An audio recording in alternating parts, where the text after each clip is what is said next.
আসসালামু আলাইকুম সম্মানিত দর্শক। হায় আল্লাহ, ছাত্র জনতার এখন কি হবে? আমি সেই সমস্ত ছাত্র জনতার কথাই বলতেছি যে সমস্ত ছাত্র জনতার কথা বলছেন রাষ্ট্র নিয়োজিত শেখ হাসিনার পক্ষের আইনজীবী জনাব আমির হোসেন। 5ই আগস্টের পরে আওয়ামী লীগ, আওয়ামী সভানেত্রী শেখ হাসিনা বা আওয়ামী লীগের নেতা কর্মীদের মুখ থেকে আমরা হাজারবার শুনছি যে আন্দোলনটা একটা, তারা বলে তাদের ভাষায় জঙ্গি হামলা হয়েছে। এই আন্দোলনে পুলিশ গুলি চালায়নি, বরং এই সরকারের একজন উপদেষ্টা, যিনি স্বরাষ্ট্র উপদেষ্টা ছিলেন ব্রিগেডিয়ার অবসরপ্রাপ্ত জনাব সাখাওয়াত হোসেন, তিনিও বলছিলেন যে অবাক করা বিষয়, অধিকাংশ মানুষের প্রাণ হারাইছে 7.62 বুলেটে, যেটা বাংলাদেশের কোনো বাহিনী ব্যবহার করে না। তারপরে আমরা দেখলাম যে তার সেখান থেকে বদলি হয়ে গেল, স্বরাষ্ট্র উপদেষ্টা থেকে তিনি হয়ে গেলেন নৌ উপদেষ্টা, নৌ পরিবহন উপদেষ্টা।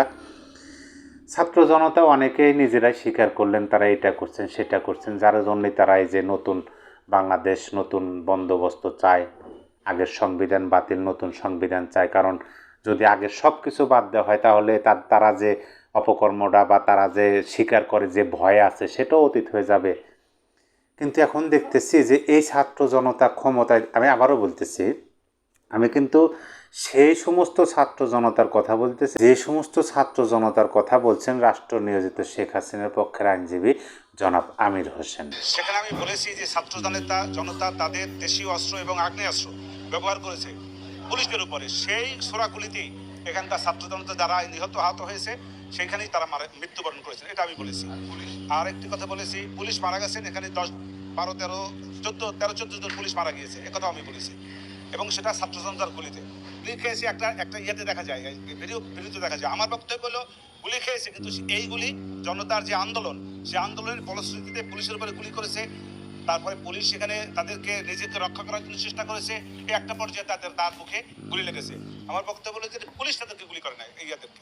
এখন আমার মনে সবচেয়ে বড় প্রশ্ন সেটা হলো যে এই ছাত্র জনতা ক্ষমতা থাকাকালীনই যদি আদালতে এটা প্রমাণ হয়ে যায় যে ছাত্র জনতার গুলিতেই পুলিশ মারা গেছে, ছাত্র জনতার গুলিতেই ছাত্র জনতা মারা গেছে, তাহলে কি হবে? শেখ হাসিনার আমলের ভয় করতেছে এরা ভয় করতেছে আওয়ামী লীগের আমলের ভয়, যে আওয়ামী লীগ তো আসবে টুডে অ্যান্ড টুমোরো। এখন এই আওয়ামী লীগ আসার পরে তাদের কি হবে, সেই জন্য তারা নতুন বন্দোবস্ত চায়। কিন্তু এদের আমলে যদি আদালতে এটা প্রমাণ হয়ে যায় তাহলে কি হবে?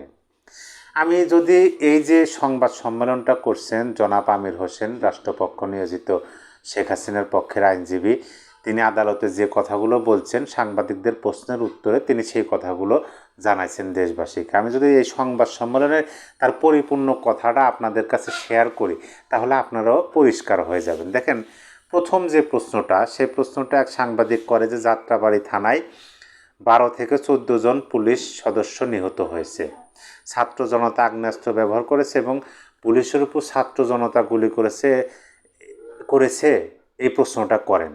এই প্রশ্নের উত্তরে রাষ্ট্র নিয়োজিত আইনজীবী জনাব আমির হোসেন বলেন, সেখানে আমি বলেছি যে, অর্থাৎ আদালতে আইনজীবী আমির হোসেন বলেছেন যে ছাত্র জনতা তাদের দেশীয় অস্ত্র এবং আগ্নেয়াস্ত্র ব্যবহার করেছে।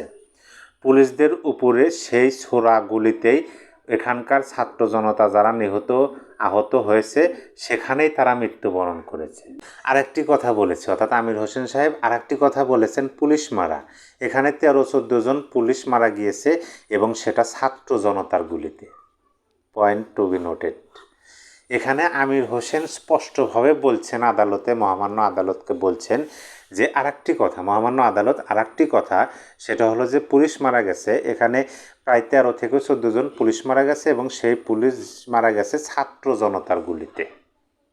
এখন ছাত্র জনতা নিয়ে বর্তমান সরকার আছেন, এরা সরকারে থাকা অবস্থায় যদি আদালতে প্রমাণিত হয়ে যায় যে এই কথিত ছাত্র জনতা যারা ভয়ে আছেন, যারা অন্তরের কথা তো তারা জানেন যে তারা কি করছেন, তাদের দোষ যদি আদালতে এখনই প্রমাণিত হয়ে যায় তাহলে কি হবে, সেই প্রসঙ্গে আলোচনায় আসবো। তার আগে আমি এই জনাব আমির হোসেন আইনজীবী সাহেবের উত্তরগুলো, প্রশ্নোত্তর পর্বগুলো আপনাদের সামনে আগে শেষ করে নেই। তারপর আর এক সাংবাদিক প্রশ্ন করেন, তার এই জবানবন্দি, অর্থাৎ আইনজীবী আমির হোসেন এই কথাগুলো আদালতে সেদিন বলছেন যেদিন প্রসিকিউশন পক্ষের সূচনা বক্তব্য এবং সাক্ষীদের সাক্ষ্য জবানবন্দির জন্য তারিখ ঘোষণা করা হয়েছিল সেটা কিন্তু গতকালকেই হয়েছে। গতকালকে অর্থাৎ আজকে 4ই আগস্ট, 3ই আগস্ট কিন্তু এই প্রসিকিউশনের পক্ষে সূচনা বক্তব্য এবং সাক্ষীদের সাক্ষ্য জবানবন্দি নেওয়া হয়েছে 4ই আগস্ট।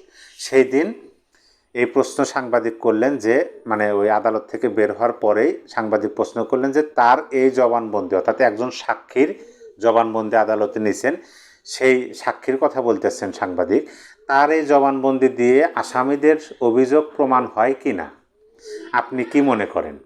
তখন আইনজীবী বলছেন, আমি মনে করি হয় না। খেয়াল করবেন, আইনজীবী মনে করেন সাক্ষী যে জবানবন্দি দিচ্ছেন সেই জবানবন্দিতে আসামিদের অভিযোগ প্রমাণ হয় না। তিনি আরও বলছেন, এই সাক্ষী এবং জবানবন্দির মধ্যে আমি যে জেরা করেছি এবং জবানবন্দির মধ্যে অনেক ফাঁক আছে, ব্যাপক ফাঁক আছে। আমার বক্তব্যের সঙ্গে ওনার জবানবন্দির সঙ্গে বেশ বৈপরীত্য আছে।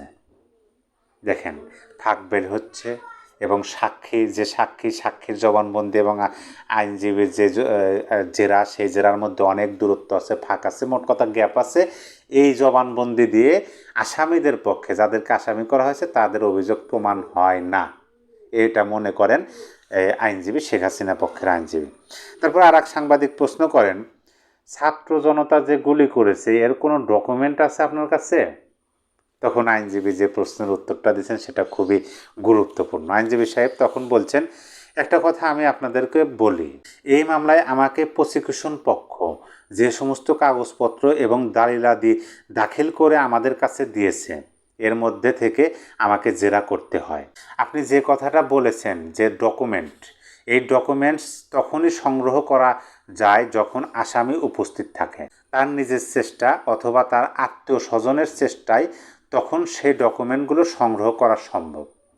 যেহেতু আসামি পলাতক, অতএব আসামির সঙ্গে আমার কোনো যোগাযোগ হয় না এবং আসামির কোনো লোকের সঙ্গে আমার যোগাযোগ হয় না এবং আইনগতভাবে এগুলো করার কোনো সুযোগও নাই। অতএব ওই ডকুমেন্টস আমার পক্ষে সংগ্রহ করা এবং বিজ্ঞ আদালতে সাবমিট করা কোনোভাবেই সম্ভব না, কারণ আমি ব্যক্তিগতভাবে তদন্তকারী সংস্থা না এবং আমি তদন্ত করার ক্ষমতাও রাখি না। পরিষ্কার ভাষায় তিনি বলে দিচ্ছেন। তবে এইখানে এই যে লাইনটা, প্রথম লাইনটা গুরুত্বপূর্ণ। সাংবাদিক প্রশ্ন করলেন যে ছাত্র জনতা যে গুলি করেছে এবং এর কোনো ডকুমেন্ট আপনার কাছে আছে? তখন যে আইনজীবী বললেন, একটা কথা আমি আপনাদেরকে বলে রাখি, এই মামলায় আমাকে প্রসিকিউশন যে সমস্ত কাগজপত্র এবং দলিলাদি দাখিল করে আমাদের কাছে দিয়েছে এর মধ্য থেকে আমাদের জেরা করতে হয়।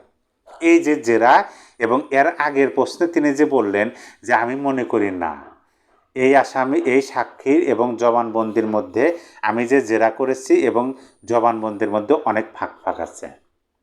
তার মানে হলো যে এই যে আমির হোসেন, শেখ হাসিনা পক্ষের আইনজীবী বলতেছেন যে প্রসিকিউশন পক্ষ যে সমস্ত কাগজপত্র এবং দলিলাদি দাখিল করে আমির হোসেন সাহেব অর্থাৎ এই শেখ হাসিনা পক্ষের আইনজীবীকে পেশ করেছেন যে কাগজপত্র, সেই কাগজপত্রের মধ্য থেকে জেরা করতে গিয়েই তিনি এটা স্পষ্টভাবে বলতেছেন যে সেখানে পুলিশ মারা গেছে ছাত্র জনতার গুলিতে, ছাত্র জনতা মারা গেছে ছাত্র জনতার গুলিতে।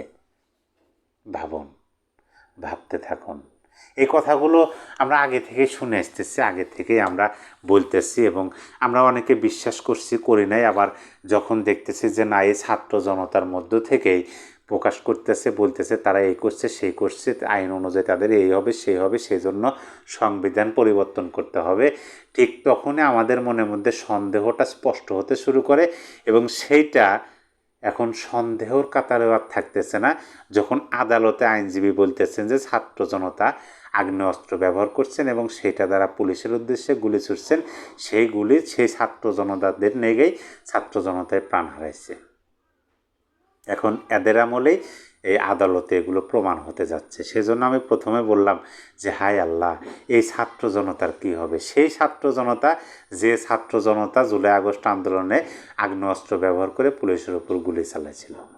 যাত্রাবাড়ি থানাতে প্রায় 12 থেকে 14 জন পুলিশ নিহত হচ্ছে। এইটা তো নিশ্চিত যে পুলিশের গুলিতে পুলিশ নিহত হয়নি। তাহলে এই যে 12 থেকে 14 জন পুলিশ সদস্য নিহত হলেন, তাহলে অবশ্যই এই ছাত্র জনতার মধ্য থেকে কিছু ছাত্র জনতা আগ্নেয়াস্ত্র ব্যবহার করছেন, যারা হয়তোবা ছাত্র জনতার বেশ ধরছিলেন, নয়তোবা তারা এই আন্দোলনে অনুপ্রবেশ করছেন, অথবা তারা নিজস্বই ছাত্র জনতা হতে পারে। সম্মানিত দর্শক, আপনার মূল্যবান মতামত অবশ্যই কমেন্ট বক্সে জানিয়ে দেবেন। সবাই ভালো থাকবেন, আবার দেখা হবে। আল্লাহ হাফেজ।